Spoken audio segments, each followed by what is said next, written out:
오늘은 좋은 글 한 편을 읽어드리면서 설교를 시작하고자 합니다. 미국의 크리스찬 작가 피터 라이브즈가 쓴 글인데 제목은 돈으로 살 수 없는 것이란 내용입니다. 돈으로 사람을 살 수는 있으나 사람의 마음을 살 수는 없다. 돈으로 화려한 집은 살 수는 있어도 행복한 가정은 살 수 없다. 돈으로 멋진 침대는 살 수 있어도 달콤한 잠은 살 수 없다. 돈으로 좋은 시계는 살 수 있어도 흐르는 시간은 살 수 없다. 돈으로 책을 살 수는 있어도 인생의 지혜는 살 수 없다. 돈으로 지위는 살 수 있어도 진심 어린 존경은 살 수 없다. 돈으로 약은 살 수 있어도 평생 건강은 살 수 없다. 돈으로 피는 살 수 있어도 영원한 생명은 살 수 없다. 돈으로 육체의 쾌락은 살 수 있으나 영혼의 기쁨은 살 수 없다. 돈으로 옷을 살 수 있으나 내면의 아름다움은 살 수 없다. 돈으로 종교는 살 수 있으나 참된 구원은 살 수 없다. 돈으로 성대한 장례식을 치를 수 있지만 행복한 죽음은 살 수 없다. 돈만 있으면 다 되고 돈만 있으면 행복하다는 현대인들의 물질 만능주의 사고방식에 일침을 가하는 말이라고 생각합니다. 12가지를 읽어드렸는데 한 가지씩 고개를 끄덕이는 사람들을 보면 많이들 공감하시는 것 같습니다. 돈은 살아가는데 절대 필요하고 편리한 것이지만 어디까지나 생활의 수단이지 인생의 목적은 아닌 것입니다. 돈은 인간에게 있어서 중요한 것이지만 그러나 돈으로 인생에서 가장 가치 있고 만족스러운 것은 살 수 없습니다. 오히려 사람들은 돈을 쫓아가다가 돈에 눈이 가려서 진정한 행복을 보지 못하는 처지가 되었습니다. 행복이 무엇입니까? 우리가 그토록 찾아다니는 행복. 사전을 찾아보니까 삶에서 충분한 만족과 기쁨을 느끼는 상태라고 정의를 해 놓았습니다. 행복은 물질이 아니라 마음에서 옵니다. 소유가 아니라 존재됨에서 오는 것입니다. 행복은 얼마나 소유했느냐가 아니라 어떠한 사람인가에 달려 있다는 것입니다. 소유로 말하면 우리나라의 S그룹의 이모 회장을 따라올 사람이 누가 있겠습니까? 그러나 지금 그의 가정은 어떤 처지가 되었지요? 정작 자기 자신은 의식불명으로 오랫동안 병원에 들어가서 죽었는지 살았는지 소식이 깜깜합니다. 그 아들은 감옥에서 추석 연휴를 보내는 신세가 되었고요. 오래전에 막내딸은 자살하고 말지 않았습니까? 그리고 최근에 딸 하나는 이혼을 하고 말았습니다. 얼마 전에 그 아내의 근황이 매스컴을 탔는데요. 명품 가방, 명품 옷을 입으면 무슨 소용이 있습니까? 얼굴은 수척해가지고 나타났는데 그 모습을 보면서 야, 행복하다, 행복하다. 누가 말할 수 있겠어요? 안타깝고 참 그 속내가 불행하기 짝이 없지 않겠습니까? 신앙생활도 바로 할 필요가 있어요. 행복하기 위해 예수 믿으려고 하면 결코 행복을 얻을 수 없습니다. 왜냐하면 예수님이 행복의 수단으로 전락해 버리기 때문입니다. 그런데 오늘 본문에서 우리는 놀라운 하나님의 말씀을 듣게 됩니다. 너는 행복한 사람이로다. 무슨 말씀이죠? 행복을 찾아다닐 필요가 없다는 거예요. 너는 이미 행복한 사람이 되었다는 겁니다. 우리에게 필요한 것은 이미 얻은 행복을 누리면서 사는 것입니다. 예수님 믿는 사람은 누구입니까? 행복을 누리면서 사는 사람 아닙니까? 예수님 믿고 행복을 누리십니까? 그렇다면 과연 어떻게 행복을 누리며 살 수 있는지 본문 말씀을 가지고 함께 교훈을 받고자 합니다. 첫째로, 자신이 구원받은 자임을 확신하십시오. 오늘 29절 말씀 보면 이스라엘이여 너는 행복한 사람이로다. 이스라엘의 구원을 너같이 얻은 백성이 누구냐라고 말씀하고 있습니다. 이 말씀은 이스라엘의 지도자 모세가 이스라엘 백성들을 가나안 접경 지역까지 이끌고 와서 자신의 죽음을 앞두고 백성들을 축복하는 축도의 마지막 결론이라고 할 수 있습니다. 오늘 본문의 앞에 33장은 처음부터 모세가 12지파의 이름을 하나하나씩 호명하면서 그들을 축복하는 내용이 나오죠. 그리고 33장을 넘어가면 34장은 모세가 죽는 장면이 나옴으로써 신명기가 끝이 납니다. 그 사이에 이렇게 오늘 본문 몇 구절이 들어가 있는 것인데요, 한마디로 말해서 모세가 지금까지 축복한 내용의 마지막 결론이다, 이런 내용입니다. 그것을 한마디로 요약하자면 너는 행복한 사람이다. 모세는 이스라엘 백성들로 하여금 자신들의 진정한 정체성, 나는 어떤 사람인가를 일깨워 주기를 원했던 것입니다. 사실 현재 이스라엘의 형편은 어떠하죠? 갖고 있는 것은 아무것도 없었어요. 40년간 광야 생활을 하면서 부동산은 말할 것도 없고요, 무슨 재산이나 소유가 있었겠느냐 말입니다. 그냥 약속의 땅 가나안을 하나님으로부터 듣고 그것을 지금 목전에 두고 있을 뿐입니다. 그런데 그들을 향해 모세가 이스라엘이여 너는 행복한 사람이로다, 이렇게 말하고 있는 것입니다.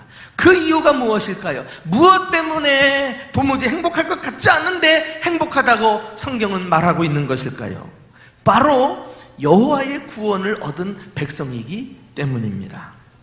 사랑하는 교우 여러분, 다시 한번 강조하거니와 행복은 소유에 있지 않고 존재됨에 있습니다.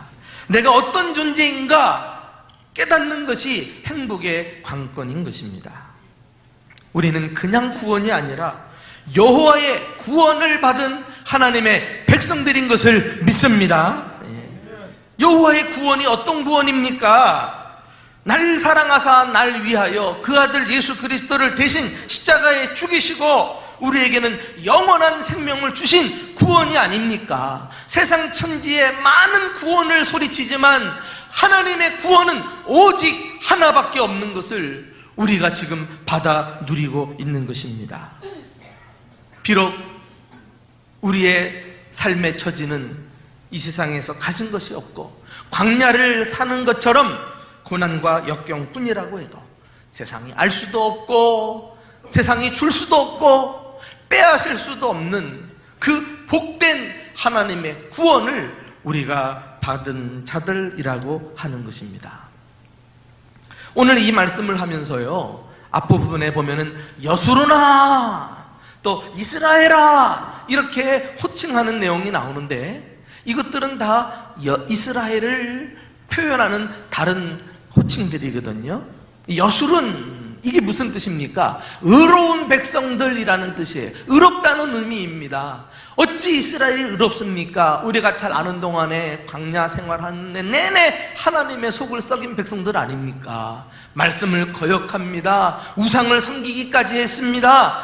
그런 불의한 백성들을 가리켜서 그래도 하나님께서 여수로나 의롭도다 의롭도다 이렇게 인정해 주시면서 하나님의 구원을 베푸신 민족이란 것입니다. 이스라엘은 무슨 뜻이죠? 이스라엘은 하나님과 겨루어 이겼다는 말 아니에요? 야곱이 받은 이름인데 어찌 야곱이 이겼겠어요? 실제 속내는 하나님이 이긴 것 아니겠어요? 근데 야곱은 쩔뚝쩔뚝거리면서 겨우 생명을 부지했단 말입니다. 그럼에도 불구하고 네가 나를 이긴 자로 간주하리라 이렇게 해서 하나님께서 은혜로 이스라엘이라 인정해 주시고 그 하나님의 은혜로 살아가는 민족임을 일깨워 주신 것입니다. 야, 스스로 살아갈 수 없는 무지하고 악한 민족, 불의한 민족, 하나님께서 그들을 선택하셔서 의롭다 칭해 주시고 네가 나 없이는 살 수 없다 은혜를 베푸실 것을 약속하시면서 그 이름을 사랑스럽게 부르시며 오늘 행복한 사람이라고 말해주고 있는 것입니다. 1800년대 영국에는 에드워드 모트라는 사람이 살고 있었습니다. 그는 37세까지 캐비넷 제조공으로 일을 하고 있었습니다. 그때까지만 해도 여느 사람과 마찬가지로 공장에서 일하면서 열등감과 또 불평으로 가득 차 있었던 사람입니다. 그의 삶은 전혀 의미도 없었고 기쁨도 없었고 소망도 없었어요. 그러니 행복하겠습니까? 어느 겨울 그는 런던 거리를 배회하다가 한 교회를 보고는 예배당으로 쑥 들어갔습니다. 그때 존 하야트 목사님께서 요한복음 3장으로 거듭나는 진리에 대해 말씀을 전하고 있었습니다. 하나님께서 은혜를 주시려고 했던가요? 그 말씀을 듣는 순간 그래 나도 거듭나야 하겠다라는 강렬한 소망이 자신 안에서 솟구쳐 일어났습니다. 그리고 그 순간 성령께서 그의 마음을 여셔서 예수님을 영접하게 되었습니다. 그의 나이 38세. 이후 그는 자신의 변화된 삶을 이렇게 간증했습니다. 내 망치 소리는 이제 노래하기 시작했다. 내 망치는 이제 춤을 춘다. 그리고 마음속에는 생수가 솟는다. 나는 거듭났으며 예수님께서 내 마음에 오셨다. 그 순간 그의 삶은 확연하게 바뀌었어요. 그는 이제 하나님께 소망을 두고 사는 자가 되었어요. 이 소망은 이전의 것과는 다른 산 소망, 리빙 호프였던 것입니다. 그는 전에 하던 일을 계속했지만 행복한 제조공이 되어 행복한 삶을 사는 자가 된 것입니다. 그 결과 삶도 점점 풍요로워졌어요. 얼마 후 자신이 일하던 공장이 그의 소유가 되었고요. 사업은 점차 번창해 갔습니다. 결국 에드워드 모트는 성공적인 기독교 사업가가 되었고 구원받은 첫 감격을 잊지 않고 자신의 신앙을 확신에 찬 노랫말로 지어냈습니다. 그렇게 해서 만들어진 찬송가가 488장 이 몸의 소망 무행가 우리 주 예수뿐일세 우리 주 예수 밖에는 믿으리 아주 없도다 주 나의 반석이시니 그 위에 내가 서리라 그 위에 내가 서리라. 여러분 에드워드 모트가 예수님 믿고 하나님의 그 참 소망을 발견하고 춤을 추듯 기쁘게 불렀을 이 찬송가를 여러분들은 상상할 수 있습니까? 그래요. 행복은 내가 얼마나 가졌느냐, 얼마나 배웠느냐, 내 지위가 얼마나 높으냐에 달려있는 것이 아니라 내가 구원받은 사실을 아는 데 있음을 깨닫는 저희들이 될 수 있기를 예수님의 이름으로 축원합니다. 그때 우리의 삶은 비로소 기쁨과 만족과 소망이 일어나고 진정 행복한 사람으로 살아가게 될 것입니다. 두 번째로 행복을 누리려면 하나님의 보호하심을 신뢰하십시오. 우리가 구원받은 자인 줄 알면서도 행복을 누리지 못한다면 그것은 필경 생활의 염려 때문이 분명합니다. 염려는 마음의 행복과 평안을 빼앗아 가버립니다. 헬라어의 염려라는 단어는 분산시키다, 흐트리다, 찢어버리다 이런 의미를 가지고 있거든요. 그러니까 염려가 우리 마음속에 들어오면 우리 마음이 산산이 찢어져서 불안하게 만들고 절망하게 만들어요. 힘을 쏙 빼버려요. 염려하고 걱정하는 사람이 업적을 남기는 걸 보셨나요? 그러나 오늘 본문에는 이 염려를 극복하는 처방책이 제시되어 있습니다. 그것은 하나님의 보호하심을 신뢰하는 것입니다. 자, 우리 27절 말씀을 다 같이 한 목소리로 읽어보실까요? 자, 시작. 영원하신 하나님이 내 처소가 되시며 그의 영원하신 팔이 내 아래에 있도다. 그가 내 앞에서 대적을 쫓으시며 멸하라 하는도다. 하나님께서 우리를 어떻게 보호하십니까? 아예 당신 자신이 우리의 처소가 되어주시겠다고 말씀합니다. 이 처소라고 하는 단어는 다른 성경 번역에는 피난처라고 되어 있어요. 그러니까 피난처가 뭐예요? 어려운 일 만날 때 그 속으로 쏙 들어가 피하면 안전을 보장받는 곳이 아닙니까? 여러분, 우리 앞에 수많은 역경과 혼란, 풍파가 일어나도 영원하신 하나님이 우리의 피난처가 되어주신다면 불행 끝, 행복 시작일 줄로 믿습니다. 코리 텐붐 여사라는 분이 있습니다. 네덜란드에서 태어난 신앙의 거장이시죠. 그의 가족들은 유대인을 숨겨주었다는 이유로 체포돼서 온 가족이 독일의 라벤스부르크라는 참혹한 수용소에서 2차 대전이 끝날 때까지 살게 됩니다. 그 가운데 가족들 중에는 죽은 사람들도 있었고요. 이 코리만이 기적적으로 살아나게 됩니다. 코리 텐붐은 나치 수용소에서 4개월간 독방으로 갇혀 지낸 일도 있었는데요. 어두컴컴한 바닥에는 더러운 물이 고여 있습니다. 옆방에서는 밤낮 없이 질러대는 죄수들의 비명소리를 듣고요. 마치 자신이 고문받는 것처럼 두렵고 견딜 수가 없었습니다. 그녀는 벽에 등을 기대고서 마치 등이라도 밀어내는 것처럼 손을 뻗치며 큰 소리로 외쳤어요. 주님, 이제 더 이상 견딜 수 없어요. 이제는 믿음도 다 사라졌습니다. 그때 갑자기 바닥을 기어가는 개미가 눈에 띄었어요. 개미는 걸음을 옮기다가 고여있는 구정물을 보고는 급히 벽에 난 구멍으로 달려 들어가서 몸을 숨깁니다. 그때 마침 하나님께서 이 코리의 마음에 이렇게 말씀하시는 것 같은 음성을 들어요. 저 개미를 보아라. 바닥에 물이 있는 것을 보고는 피할 곳으로 달려가지 않더냐. 코리, 너의 환경을 보지 말아라. 내가 바로 너의 피난처다. 저 개미와 같이 너도 나에게로 달려오거라.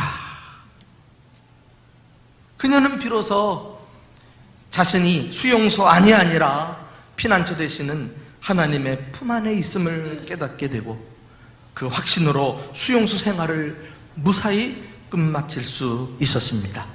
전쟁이 끝난 후에 그녀는 수용소의 생활을 책으로 저술을 했는데 그 중에 한 권이 주는 나의 피난처라는 책이 베스트셀러가 되었죠. 이후 33년간 세계 도처를 다니면서 자신과 함께 하신 하나님을 증거하다가 1983년 4월 91세 생일날 저녁에 영원한 피난처 되시는 하나님 품에 안겼습니다. 사랑하는 교우 여러분, 신앙이 무엇입니까? 도대체 믿음이 무엇인가요?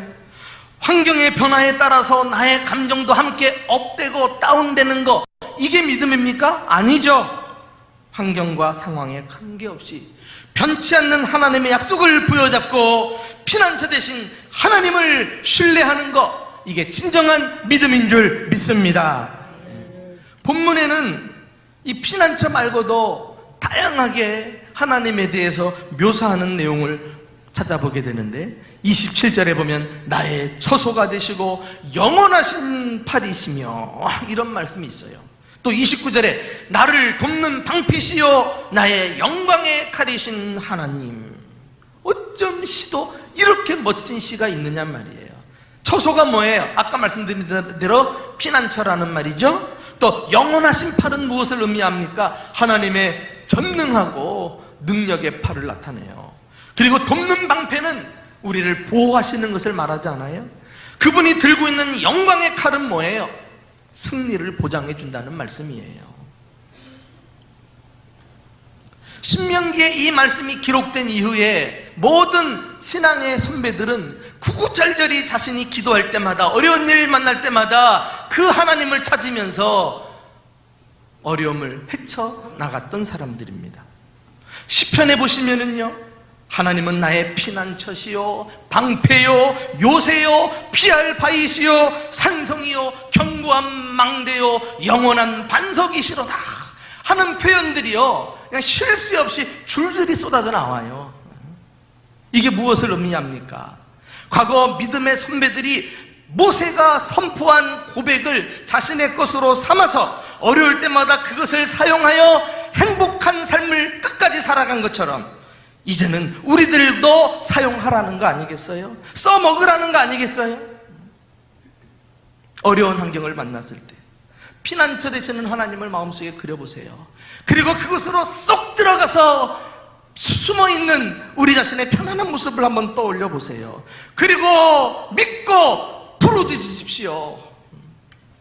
하나님이 방패시라고 하면 마음속에 방패 되시는 하나님의 모습을 그려보고 어떤 환난 속에서도 기꺼이 막아내시고 영원하신 팔로 물리치시고 그리고 영광의 칼을 드신 그 하나님의 모습을 떠올리면서 담대하게 입으로 시인하고 부르짖어 보십시오. 믿음은 바라는 것들의 실상이라고 하지 않았던가요? 보이지 않는 것들의 증거라고 하지 않았던가요? 이런 것들을 마음에 그려보고 그것을 믿고 입으로 시인하고 기도할 때 주님께서는 오늘날도 우리를 환난 속에서 건져내시고 우리 안에 있는 행복을 끝까지 지켜주실 줄로 믿습니다. 하나님은 나의 피난처가 되신다. 그분은 나의 돕는 방패시요 영원하신 팔이시며 영광의 칼이시다. 그러므로 나는 원수 앞에서 결코 꼬꾸라지지 않을 것이며 내 쫓기지 않을 것이다. 나는 항상 이길 수밖에 없다. 나는 정복자다. 승리자다. 이것이 우리의 고백이 되어야 할 줄로 믿습니다. 그래서 시편은 오늘날도 주님을 믿는 사람들에 의해서 계속 기록되어야 돼요. 내가 환난 날에 어떤 하나님을 입술로 고백하고 그 하나님을 체험하면서 내 안에 있는 행복을 지켜나갔는지, 내가 항상 소망을 두고 살았는지 간증이 쏟아져야 돼요. 간증이. 언제까지 남의 간증 간접적으로 들으면서 은혜 받고 사시겠어요? 주님은 직접적으로 우리를 상대하시고 우리에게 은혜를 주시고 우리에게 능력을 베푸시는데, 이 주님 우리도 써먹어야지. 우리도 입술로 시인하고 담대하게 믿음을 가지고 부르짖어야지.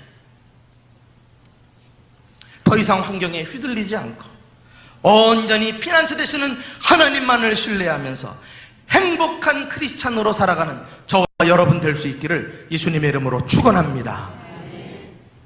마지막으로 행복을 다른 사람들과 나누십시오. 예수님 믿고 행복을 누리려면 마지막 한 가지 잊어서는 안 되는 게 있어요. 그것은 우리가 구원받고 행복한 사람이 된 목적입니다. 오늘 모세는 이스라엘 공동체를 향해서 이스라엘이여 행복한 사람이로다 외치지 않았어요? 그러나 그것으로 자기들만 행복을 누리라고 하는 것이 하나님의 목적이었을까요? 그렇지 않아요. 그렇지 않아요. 이스라엘 민족이 있기까지 저 앞서서 믿음의 조상 아브라함을 택하시고 구원하셨을 당시에 하나님께서 그에게 하신 말씀을 보면 처음부터 그 목적이 잘 드러나 있는 것을 볼 수가 있습니다. 자, 우리 창세기 12장으로 돌아가서 2절, 3절을 함께 읽어보실까요? 자, 시작. 내가 너로 큰 민족을 이루고 내게 복을 주어 내 이름을 창대하게 하리니 너는 복이 될지라. 땅의 모든 족속이 너로 말미암아 복을 얻을 것이라 하신지라. 여기서도 하나님은 아브라함을 우상 섬기는 그 불신 환경에서 건져내셔가지고 일방적으로 찾아오시고 그의 이름을 부르시며 구원해내시죠. 그리고 행복한 사람이 되게 해주셨어요. 여러분, 창세기에는 더 적극적인 표현을 사용하고 있는데 너는 복이 될지라. 예전 성경에는 너는 복의 근원이라 그랬어요. 포도 다함이 없는 계속 솟아나는 복의 사람이란 거 아니겠어요? 그리고 나서 오늘 본문에도 없는 한 가지 사실을 더 추가하고 있습니다. 그게 뭐예요? 땅의 모든 족속이 너로 말미암아 복을 얻을 것인지라. 그래요. 알고 보니 하나님께서 아브라함을 축복의 통로로 삼으시기에 구원해 주셨고 복의 근원이 되게 해 주신 것입니다. 과연 아브라함 한 사람으로 말미암아 하나님의 복이 그 후손에게 퍼져나가서 오늘 우리가 본문에서 본 것처럼 이스라엘이라는 민족 전체가 행복한 사람들이 된 거 아니겠어요? 그뿐만 아니에요.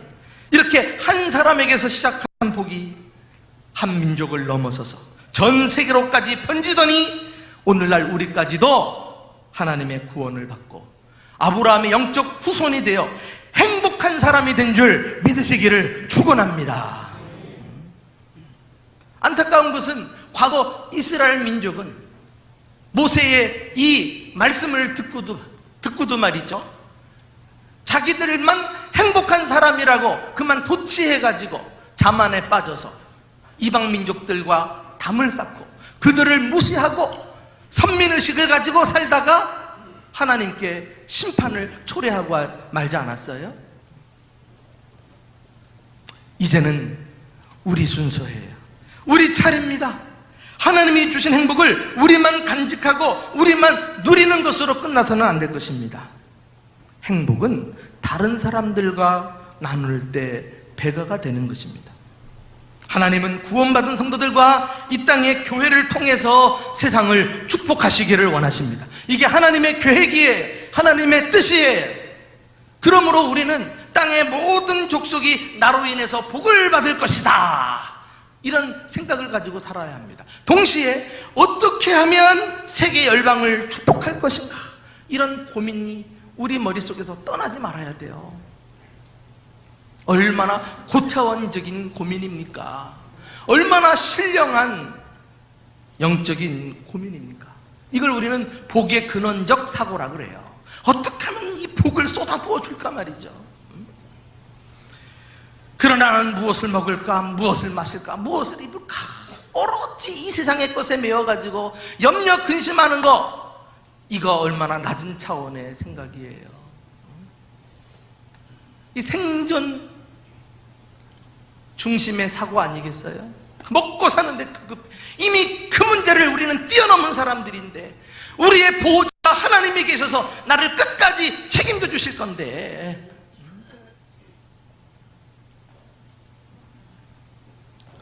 여러분, 이름에는요 아주 중요한 의미를 담고 있죠. 성경에는 더 의미가 중요한 뜻을 가지고 있어요.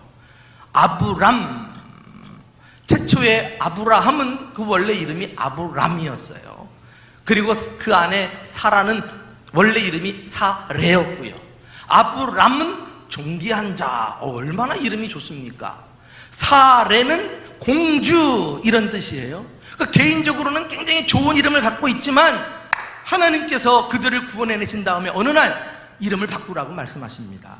그래서 아브람이 아브라함이 되어요. 아브라함이 뭡니까? 열국의 아비, 믿음의 조상이란 뜻이에요. 믿음의 조상. 하나님은 아브라함 한 사람을 통해서 이스라엘을 내다보셨고, 이스라엘 한 공동체를 통해서 세계 열방이 주님께 돌아오는 꿈을 꾸고 계셨던 것입니다. 그 비전을 담아서 아브라함이라고 이름을 담아주셨죠. 사라는 무슨 뜻이에요? 공주로 자기 스스로만 도취돼서 살아가는 사람이 아니라 열국의 어머니라는 뜻을 가지고 있잖아요. 완전히 이들의 삶이 바뀐 것을 말해요. 삶의 스케일이 자기를 넘어 세상을 품는 자들이 된 것을 나타내고 있습니다. 이게 행복한 사람의 삶이에요. 우리는 결단해야 합니다. 아브람으로 살 것인지, 아브라함으로 살 것인지, 사레로 살 것인지, 사라로 살 것인지 말이죠. 부디 행복한 사람으로서 이 복을 누리는 것으로 만족하지 말고 어찌든지 이 복을 퍼다가 이 복이 필요한 사람들에게 마음껏 나누어주며 살아가는 저와 여러분이 될 수 있기를 예수님의 이름으로 축원합니다. 가장 큰 행복은 예수 믿고 구원받는 복이 아닐까요? 이번 11월 5일 총동원 전도주일이 이웃과 행복을 나누는 멋진 기회가 될 수 있기를 바라며 일평생 우리는 행복한 자로서 행복을 누리고 전하는 귀한 삶을 사시는 저와 여러분이 되시기를 주님의 이름으로 축원합니다.